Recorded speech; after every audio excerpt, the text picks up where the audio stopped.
Welcome to Sasi media. இன்றைக்கான ஓட்டிங் தான் பார்க்க போகிறோம். ஓட்டிங்கோட சேர்த்து இன்றைக்கி காலிலேருந்து லைவில் என்னென்னலாம் நடந்தது அப்படிங்கிறதையும் சேர்த்து வச்சு பார்த்துடலாம். நீங்கள் இன்னும் நம்ம சேனலை சப்ஸ்கிரைப் பண்ணலாம், சப்ஸ்கிரைப் பண்ணிட்டு வீடியோவை லைக் பண்ணி ஹை பட்டனை தட்டி விட்ருங்க.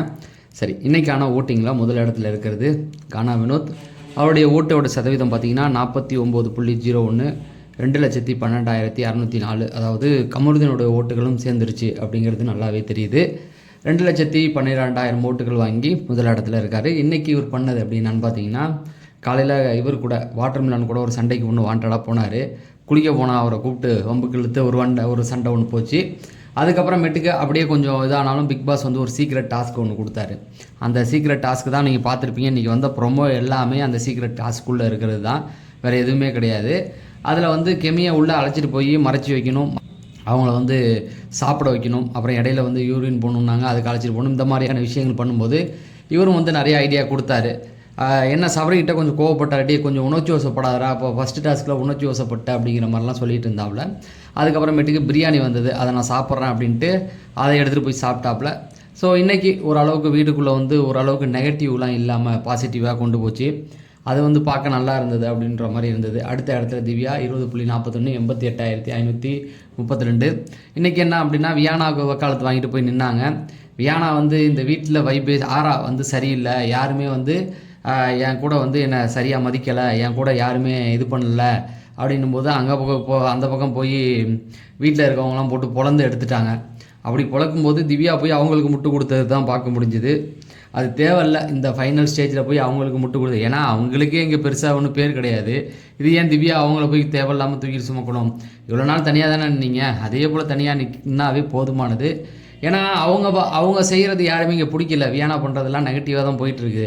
ஏன்டா நோயின்ட்டு இருக்குது, அது யாரா உள்ளே கூட்டு வந்தது அப்படிங்கிற மாதிரி அவங்களுக்கு சப்போர்ட் பண்ணுற மாதிரி பேசுகிறதெல்லாம் எனக்கு ஒரு மாதிரி இருந்தது. அதுக்கப்புறமேட்டு டாஸ்கில் இவங்களும் போய் பிரியாணி சாப்பிட்டாங்க. ஓரளவுக்கு கிச்சனில் இருந்துக்கிட்டு யாரையும் உள்ளே வர விடாமல் அந்த எக்ஸ் கண்டஸ்டண்டெல்லாம் வெளியில் அனுப்பி இவங்களை கெமியை உள்ளே கூட்டு போகிறது, அப்புறம் யூரின் இது பண்ணுறதுக்கு சீக்கிரட்டாக இவங்க தான் கூட்டு போனாங்க. இந்த மாதிரியான விஷயங்கள் இன்றைக்கி இவங்க பண்ணிகிட்டு இருந்தாங்க. ஸோ இவங்களுடைய பிளேஸ் வந்து 2வது இடத்துல இருக்குது. அடுத்த வாரம் தான் பார்க்கணும் இந்த வாரம் எப்படி போகுதுன்றதை விட அடுத்த வாரம் பார்ப்போம். மரோரெல்லாம் வராங்கல்ல. அடுத்த இடத்துல இருக்குது சபரி 14.94, 64,810 ஓட்டுகள் வாங்கி 3வது இடத்துல இருக்கார். சபரியை பொறுத்த வரைக்கும் காலையில் போய் வியானா வந்து சொன்னாங்கள்ல, இந்த மாதிரி யாருமே என்னை மதிக்கலை, என்னை வந்து இது பண்ணலை அப்படிங்கிற மாதிரி சொன்னாங்க. என்கிட்ட நெகட்டிவாகவே பேசிக்கிட்டு இருக்கீங்க அப்படிங்கிற மாதிரி சொன்னதுக்கு, முதல்ல நீ வந்து ஒழுங்காக எங்ககிட்ட பழகிருக்கணும், அப்போ தானே உனக்கு நாங்கள் திரும்ப இது தர முடியும். நீ எங்கிட்ட ஏட்டி பிட்டி பேசினா நானும் உன்னை விட்டு தள்ளி தான் போவோம் அப்படிங்கிற மாதிரி சொல்லிகிட்டு இருந்தாங்க. அரோரை தான் பாயிண்டை பிடிச்சி அடித்தது. அதாவது நீ ஒழுங்காக எங்ககிட்ட கிடந்தால் நாங்கள் ஏன் ஒன்றை இது பண்ண போகிறோம், உங்ககிட்ட பேசினா ஏட்டிக்கு புட்டி எங்கள்கிட்ட போய் எங்கள் எல்லாத்தையும் பேசிக்கிட்டு இருக்க அப்படிங்கிற மாதிரிலாம் சொன்னாங்க. விக்ரமும் உள்ளே புந்துட்டாப்புல. ஸோ இப்படி தான் போணுச்சு. சபரி வந்து இன்றைக்கி ஃபஸ்ட்டு டாஸ்கில் கொஞ்சம் ஆர்வக்குளர் பட்டாப்புல. அப்புறம் வினோத்தை தான் கண்ட்ரோல் பண்ணி அப்புறம் 2வது டாஸ்க்கு ஒரு ஐடியா கொடுத்து அதை எடுத்துகிட்டு போய் அதை எந்த அளவுக்கு கொண்டு போனாங்கன்னா, பிரியாணி இருக்கும், அந்த பிரியாணியை வந்து வீட்டுக்குள்ளே கன்ஃபெஷன் ரூம்லேருந்து வீட்டுக்குள்ளே எடுத்துகிட்டு போய் சாப்பிடணும்.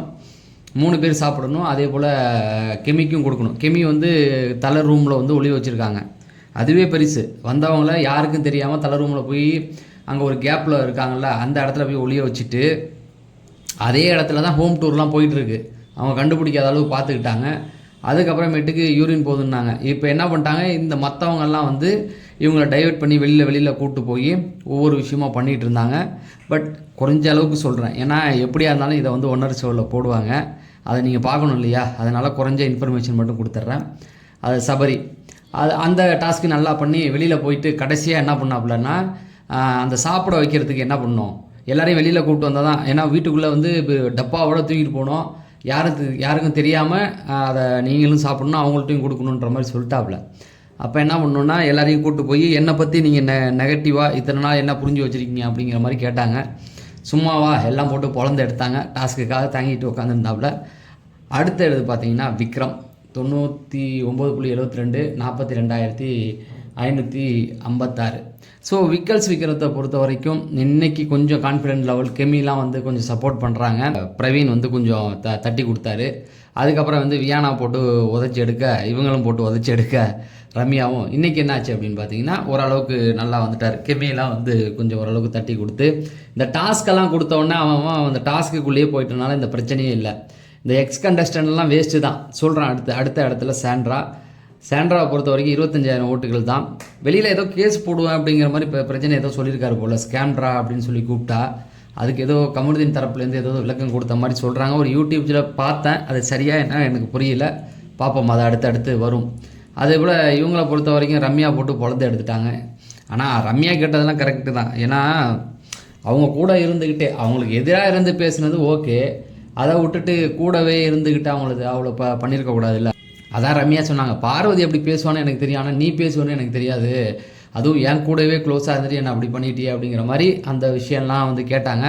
அதெல்லாம் அந்த ஹோம் டூர் போகும்போது அந்த இடத்துல அவங்கள மறைச்சி வைக்கிறதுக்காக, இவங்களை டிவைட் பண்ணுறதுக்காக, அவங்கள மறைச்சி வைக்கணும் இல்லையா, அதுக்காக அவங்க திசை திருப்பத்திற்காக இதெல்லாம் பண்ணாங்க. அப்போ அவங்களுக்கு போய் இது விழுந்துருச்சு அப்படிங்கிறது தான். அதுக்கப்புறமேட்டுக்கு வந்து பார்த்திங்கன்னா அந்த டாஸ்கில் வந்து இதுதான் ஓட்டிங்க. அந்த டாஸ்கில் வந்து டீம் ஜெயிச்சிருச்சாங்க. 3 லட்சம் ரூபாய் அவங்களுக்கு கிடச்சிருச்சு. 8 லட்சம் வந்துருச்சு. அடுத்தது தான் அந்த LBW டீம் வந்து ஒரு 5 லட்சம் எடுத்து கொடுத்துருக்காங்க. மொத்தம் 13. இன்றைக்கி தெரிஞ்சிடும் யார் எடுக்க போகிறா அப்படிங்கிற மாதிரி. அதாவது எக்ஸ் கண்டஸ்டன்ட்லாம் எவ்வளோ முட்டாளாக இருக்கான் பாருங்களேன். ஒரு சீக்ரெட் டாஸ்க்கு போகுதுன்னு தெரியுது, அவனை அடிக்கடி வெளியில் கூப்பிட்டு போகிறான்னு இல்லை லிவிங் ஹாலு இது கிராசரி, அவன் வந்து அடிக்கடி வந்து கார்டன் ஏரியாவுக்கு கூப்பிட்டு போய் உட்கார வைக்கிறாங்க எல்லாருமே. அதுவும் ஒரு ஆள் இருந்துட்டு மற்ற பேர் 5 பேர் இருக்காங்க. அப்பயே கண்டுபிடிக்க வேணாமா ஏதோ சீக்கிரட்டாக டாஸ்க் பண்ணுறாங்க, நம்ம இதை விடக்கூடாது அப்படின்னு ஏதாவது பண்ணியிருக்கலாமா இல்லையா? அந்த மாதிரிலாம் எதுவுமே பண்ணாமல் அவனை பாட்டுக்கு என்ன பண்ணுறாங்க, அவங்க சொல்கிறதெல்லாம் கேட்டு தலையாட்டிட்டு அவனை பாட்டு உக்காந்துக்கிட்டு இவனை பேச்சு. அதில் பிரவீன் வந்து ஒரு இடத்துல கண்டுபிடிச்சாரு, இருந்தாலும் வந்து விடலை. இதில் வந்து வியானாவை தான் பார்க்கணும். வியானா ஏதோ புத்திசாலித்தனமாக அந்த டாஸ்க் லெட்டர்லாம் எடுத்து படித்து இதில் ஏதோ உள்குத்து இருக்குது அப்படின்னு திரும்ப அந்த டாஸ்க் லெட்டர்லாம் படித்து பார்த்து கடைசியில் ஏமாந்துட்டு மூஞ்சே செத்து போச்சு கெமி வந்தப்போ. அப்பா இந்த அளவுக்கு பண்ணியிருக்காங்களான்னு. என்னை பொறுத்த வரைக்கும் ஃபஸ்ட்டு டாஸ்கில் கொஞ்சம் சொதப்புனானுங்க அந்த ஃபஸ்ட்டு லெவலில். செகண்ட் லெவல்லாம் போட்டு பிச்சு எடுத்துட்டாங்க. அந்த 5 பேருமே வந்து ஒவ்வொரு ஐடியாவாக சொல்லி அதில் ஒருத்தவங்க ஒத்துக்கலை, அப்புறம் பேசி கானா வினோத்து கோஆர்டினேட் பண்ணார், அப்புறம் விக்கல்ஸ் விக்ரம் எல்லாமே பேசி, அதாவது வெளியில் நீ கூட்டு போ, அதை சபரி சொன்ன அந்த ஒரு பாயிண்ட் ஃபஸ்ட்டு வேறு மாதிரி சொன்னாப்புல, ஒன்று ஏதாவது விளையாடலாம் அப்படின்னும் போது யாருமே ஒத்துக்கலை. அதுக்கப்புறம் என்ன சொன்னார் அப்படின்னா, இந்த மாதிரி குறை சொல்லலாம் அப்படின்னும் போது ஏற்றுக்கிட்டாங்க எல்லாம். ஏன்னா ஒருத்தவனை அடிக்கணும்னு சொன்னால் எல்லாம் எக்ஸ் கண்டஸ்டன்ட்லாம் வந்துடுவாங்கல்ல, அதை வச்சு ஒவ்வொருத்தவங்களும் பற்றின குறைகளை நீ சொல்லணும், அது வெளியில் இல்லை நீங்கள் பார்த்ததை வச்சு சொல்லணுன்னொன்னே அவங்களுக்குலாம் இன்ட்ரெஸ்ட் ஆச்சு. ஆகா சாண்ட்ராலாம் வருவாங்க, ஃபஸ்ட்டே சாண்ட்ரா சொன்னாங்க நான் ஃபஸ்ட்டு போகிறேன், என்ன அடிக்கிறதுக்குனா வருவாங்க அப்படிங்கிற மாதிரிலாம் சொல்லிட்டு இருந்தாங்க. அந்த மாதிரியே சொன்ன மாதிரியே அவனை வந்து, ஆனால் என்னென்னா அடுத்த லெவலுக்கு கொண்டு போகல பிக் பாஸ். ஏன்னா இது தேவையில்லாத சர்ச்சையை உருவாக்கி விட்ருவாங்க. ஏன்னா ஒருத்தவங்களை அடித்தோம்னா அதை பார்க்குறவங்களுக்கு என்ன ஆகும் அப்படின்னா ஓட்டுகள் தான் விழ ஆரம்பிக்கும் அப்படிங்கிறது தான். அதனால் என்ன பண்ணிட்டாங்க, நிறுத்திட்டாப்புல.